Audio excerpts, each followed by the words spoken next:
Hello friend. आज मैं आपको 35 दिन का एक ऐसा अल्टीमेट स्ट्रेटजी बताने वाला हूं। यदि आप इसे सही तरीके से फॉलो कर लिए तो आप यकीन मानिए कि आप सफलता के काफ़ी नज़दीक होंगे।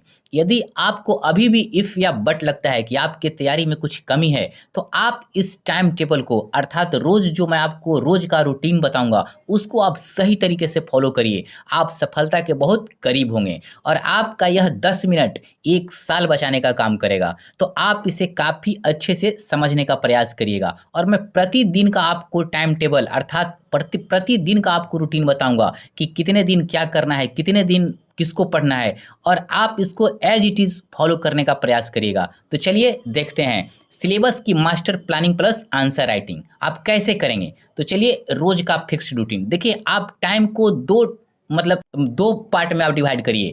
4 घंटा प्लस 9 घंटा। आपको प्रतिदिन 13 घंटा पढ़ना है, इस बात को आप ध्यान रखिए। अब देखिए 4 घंटा आप प्लस 9 घंटा मैं क्यों यहाँ पे लिखा हूँ तो आप समझ जाएंगे। ये जो है ना आपका रोज का मतलब इसको रोज करना है, मतलब रोज 35 दिन तो 35 दिन यहाँ पे 4 घंटा आपको देना है। इन जितने भी बिंदु हैं यहाँ पे आपको 4 घंटा प्रतिदिन देना है और ये 9 घंटा आप कहाँ देंगे इसको मैं समझाऊंगा। इस 9 घंटे को आप क्या करेंगे तो देखिए 4 घंटा में आप क्या करेंगे।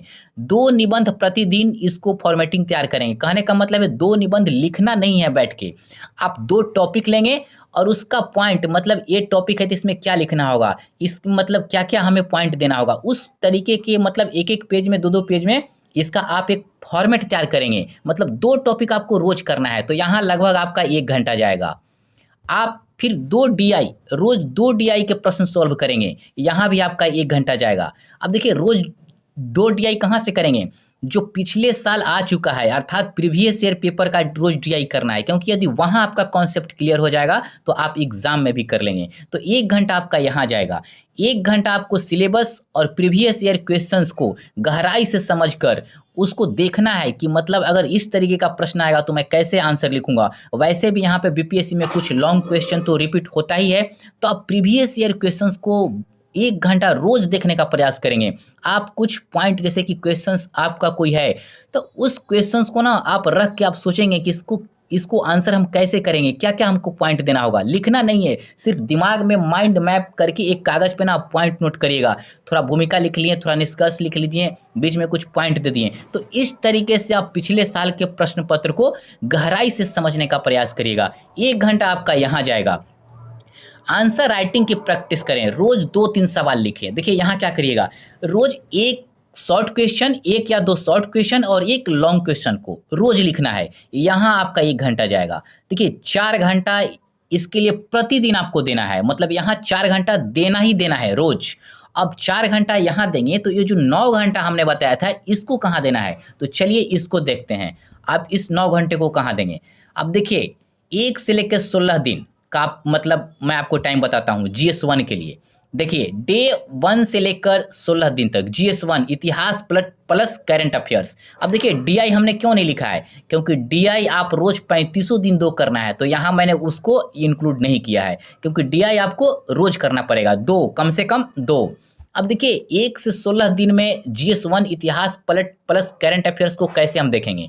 तो देखिए 1 से 4 दिन मतलब 1 से 4 दिन 5 दिन आप क्या करेंगे, मतलब 1 से 4 दिन मतलब 4 दिन आप जो 114 नंबर का आता है हिस्ट्री के इंपॉर्टेंट टॉपिक को ना आप करने का प्रयास करेंगे। जैसे एग्जाम्पल आधुनिक भारत में जितने भी आपको मोस्ट इंपॉर्टेंट टॉपिक है, जैसे मैंने गेस टॉपिक दिया था, यदि आप नहीं देखे हैं तो टेलीग्राम पे होगा, आप वहां से जाकर देख लेंगे। फिर भी मैं कुछ टॉपिक बताता हूं, जैसे क्रांतिकारी आंदोलन, यहाँ से शॉर्ट क्वेश्चन आने का संभावना होगा। महात्मा गांधी और महात्मा गांधी का बिहार में योगदान, जवाहरलाल नेहरू, रविन्द्रनाथ टैगोर या व्यक्तित्व आधारित जैसे जयप्रकाश नारायण, इस तरीके की इंपॉर्टेंट टॉपिक को आपको कर लेना है। अब देखिए कला आप कर लेंगे, कला में जैसे पाल कला हो गया, मौर्य कला हो गया, पटना कला हो गया। देखिए अब आप यहाँ गेस नहीं कर सकते हैं, हो सकता है कि वो शॉर्ट क्वेश्चन किसी से भी पूछ दे। संथाल हो गया, बिरसा मुंडा विद्रोह हो गया, किसान आंदोलन जैसे इंपॉर्टेंट पॉइंट, पाश्चात्य शिक्षा, संवैधानिक विकास जैसे कि 1835 हो गया, 1909 हो गया, 1919 हो गया, इस तरीके के टॉपिक, भारत छोड़ो आंदोलन से रिलेटेड। इतने टॉपिक को आपको ना 4 दिन में निपटा देना है, मतलब पहले दिन से लेकर 4 दिन में। आप यहाँ पे आप 9 घंटा टाइम देंगे, क्या कितना टाइम देंगे, 9 घंटा। जो मैंने 4 घंटा प्लस 9 घंटा अर्थात प्रतिदिन जो मैं 13 घंटा पढ़ने का आपको टाइम बताया था, 4 घंटे तो उसको रोज करना है 35 दिन, लेकिन इस 9 घंटा को आप यहाँ यूज करेंगे। मतलब प्रॉपर इतिहास के सारे टॉपिक 4 दिन में क्लियर कर लेंगे, 9 चौका 36 अर्थात 36 घंटे में। अब इतना करेंगे तो फिर आप आइए 5वें दिन से लेकर 10वें दिन क्या करेंगे, करंट अफेयर्स। अब देखिए यहाँ आप 6 दिन देंगे, 5 से लेकर 10 दिन, क्योंकि करंट अफेयर्स ना थोड़ा नया हो जाता है और यहाँ पे टॉपिक भी थोड़ा ज़्यादा हो जाता है। लगभग 30 से 40 टॉपिक यहाँ करने का प्रयास करेंगे, इतना ही करेंगे आप, और 6 दिन में किया जा सकता है यदि आप चाह लेंगे तो यहाँ फिर आपको 9 घंटा, जो 4 प्लस 9 मतलब 9 घंटे आपको प्रतिदिन यूज करना है यहाँ पे। तो देखिए क्या करेंगे, राष्ट्रीय और बिहार करंट अफेयर्स पिछले 1 वर्ष का जो भी मतलब मोस्ट वीवीआई टॉपिक है उसको आप कर लेंगे। अब देखिए सरकारी योजनाएं, आर्थिक नीतियां और कुछ इंपॉर्टेंट राजनीतिक घटनाएं, इनसे रिलेटेड टॉपिक कर लेंगे। और करंट अफेयर्स में इस चीज़ को आप ध्यान रखिएगा, उत्तर में क्वालिटी कंटेंट देने का प्रयास करिएगा। इसको आपको 5 से लेकर 10 दिन में मतलब 6 दिन के अंदर ना इसको पूरी तरह कंप्लीट कर लेना है आपको। 9 में 6 से मल्टीप्लाई करेंगे तो कितना होगा, 36 घंटा। 36 घंटा में आपको 30 से 40 टॉपिक को एक प्रकार से क्लियर कर लेना है।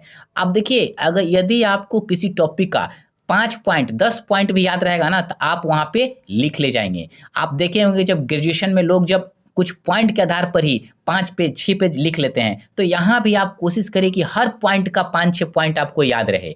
तो आप 5 से 10 दिन क्या करेंगे, करंट अफेयर्स। अब देखिए फिर नेक्स्ट 11वें से 16वें दिन क्या करेंगे। अब देखिए 11वें से 16 दिन आप क्या करेंगे, इतिहास और करंट अफेयर्स का मिला जुला अध्ययन करेंगे। अब देखिए जो भी आपको टॉपिक बच गया है, खास करके ज़्यादा करंट अफेयर्स पर ध्यान दीजिएगा, क्योंकि इतिहास तो लोग पढ़ते ही रहते हैं। तो इन दोनों को मिला जुला टॉपिक को जो बच गया है, आपको लग रहा है कि नहीं उसे करना है, तो प्रमुख टॉपिकों को विस्तार से यहाँ पे देख लेंगे, मतलब पॉइंट वाइज। विस्तार कहने का मतलब है संक्षेप। अब देखिए बिहार के सामाजिक और राजनीतिक इतिहास को भी थोड़ा गहराई से समझ लेंगे, मतलब उसको भी देख लेंगे, क्योंकि क्वेश्चन शॉर्ट में किसी भी तरीके से पूछा जा सकता है। फिर राष्ट्रीय और अंतर्राष्ट्रीय घटनाओं को बिहार के परिप्रेक्ष्य में जोड़कर आप उत्तर तैयार करेंगे। तो इससे क्या होगा, इससे नंबर आपको ज़्यादा मिलेगा। मतलब 11 से लेकर 16 दिन में तक आप इतने टॉपिक को करेंगे। अब उसके बाद फिर आपका फर्स्ट पेपर हो गया, क्योंकि देखिए डाटा इंटरप्रिटेशन को तो आप रोज कर ही रहे हैं 2-2, तो उसको करने की अलग से ज़रूरत नहीं है। मतलब 9 घंटा प्रतिदिन यहाँ भी। अब नेक्स्ट आइए 17 से लेकर 35वें दिन तक क्या करेंगे आप, GS2 को लेंगे आप। अब देखिए GS2 में आप क्या करेंगे, GS2 में क्या क्या आता है, राज्य व्यवस्था, अर्थव्यवस्था एवं भूगोल और विज्ञान एवं तकनीक। अब देखिए इसको कैसे डिवाइड करेंगे, 17 से 21 दिन, कितने दिन हुआ, 17, 18, 19, 20, 21 अर्थात 5 दिन। 5 दिन में आप इसका इंपॉर्टेंट टॉपिक को, पॉलिटी के इंपॉर्टेंट टॉपिक को आप कर लेंगे। अब देखिए कैसे, जैसे मैं आपको इंपॉर्टेंट, जैसे मौलिक अधिकार को कर लीजिए, नीति निर्देशक तत्व को कर लीजिए, पंचायती राज को कर लीजिए, क्षेत्रवाद को कर लीजिए, पंथ निरपेक्षता को कर लीजिए, न्यायिक सक्रियता को कर लीजिए, क्षेत्रीय विषमता को कर लीजिए, गठबंधन सरकार को कर लीजिए, केंद्र राज्य संबंध को कर लीजिए, क्षेत्रीय दल की भूमिका जैसे इंपॉर्टेंट टॉपिक। यदि और आपको कुछ इंपॉर्टेंट लग रहा है, जैसे मैंने गेस्ट टॉपिक दिया था वहां से कुछ देख लेंगे इन टॉपिकों को। और फिर आप कुछ संवैधानिक जो संशोधन जैसे हुआ है, कुछ संशोधन जैसे जो मोस्ट, जैसे 129वां संविधान संशोधन, इस तरीके का आप इसको कुछ देख लेंगे शॉर्ट क्वेश्चन के लिए। न्यायपालिका का कोई ऐसा डिसीजन आया हो जो बहुत ही महत्वपूर्ण मतलब रोल मतलब रखता हो, चाहे महत्वपूर्ण मतलब उसकी कुछ महत्ता हो, और बिहार प्रशासनिक संरचना से संबंधित टॉपिक को आप देख लेंगे। आप इतने दिन में यहाँ भी कर लेंगे आप। और यहाँ भी आपका 9 घंटा ही आपको देना है प्रतिदिन, क्योंकि 4 घंटा मैं बार बार बता रहा हूँ, 4 घंटा जो मैं पहले बताया था उसको आपको प्रतिदिन देना है, और 9 घंटा ही प्रतिदिन मतलब अलग अलग टॉपिकों को आपको देना है। अब नेक्स्ट हम लोग देखते हैं, अब 22वें से 26वें दिन आप क्या करेंगे, चलिए इसको देखते हैं। अब देखिए 22वें से 26वें दिन अर्थव्यवस्था, इकोनॉमिक्स और ज्योग्राफी को मतलब आप करने का प्रयास करेंगे। अब देखिए बिहार की अर्थव्यवस्था में जो भी आपको इंपॉर्टेंट टॉपिक लगता है मैंने दिया है, जैसे बजट को अच्छे से कर लीजिए, आत्मनिर्भर भारत योजना और बिहार से संबंधित, खाद्य सुरक्षा योजना को करिए, खाद्य प्रसंस्करण उद्योग को कर लीजिए, बिहार में औद्योगिक विकास कर लीजिए, यहाँ पे भारत का भी औद्योगिक विकास के संदर्भ में कर लीजिएगा, वैश्वीकरण टॉपिक को कर लीजिए, गरीबी को कर लीजिए, मानव विकास को कर लीजिए, आधारिक संरचना को कर लीजिए, 7 निश्चय जैसे महत्वपूर्ण इंपॉर्टेंट टॉपिक को कर लीजिए। अब देखिए भूगोल में बिहार का भौगोलिक महत्व, जैसे बाढ़ को कर लीजिए, सूखा को कर लीजिए, मानसून जैसे टॉपिक को कर लीजिए। और याद रखिएगा ज्योग्राफी के उत्तरों में ना डायग्राम और मैप्स का जरूर उपयोग करने का प्रयास करिएगा। हाँ, लेकिन वही करिएगा जहाँ डिमांड हो। वैसे नहीं है कि मैं आपसे पानी मांगूं और आप मेरे पास एप्पल का जूस रख दें। जो जहाँ डिमांड हो उस चीज़ को वहीं यूज करना है। इस चीज़ को आप ध्यान रखिएगा। तो 22वें से 26 दिन अर्थात 5 दिन आप अर्थव्यवस्था और भूगोल करेंगे। यहाँ भी आप 9 घंटा ही टाइम देंगे आप प्रतिदिन। अब ये आपको तैयार करने का मतलब क्या है कि हर टॉपिक का 5, 6, 10 पॉइंट आपको नोट कर लेना है, आपको उसको याद कर लेना है सही से, क्योंकि 10 पॉइंट भी आपको याद रहेगा तो उसके आधार पे आप आंसर आप कर सकते हैं।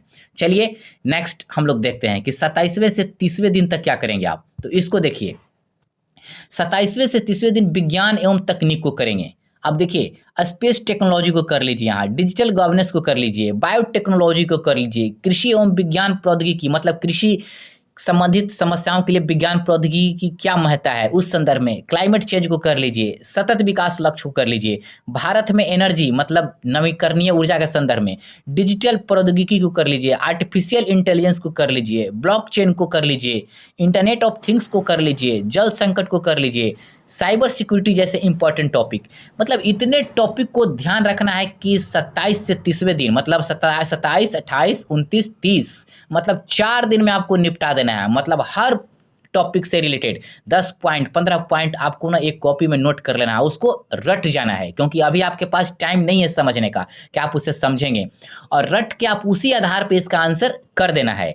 और देखिए रोज आप 5 टॉपिक 6 टॉपिक तो कर ही सकते हैं। 9 घंटा में 5 टॉपिक 6 टॉपिक आप कर सकते हैं यदि आप चाह ले तो।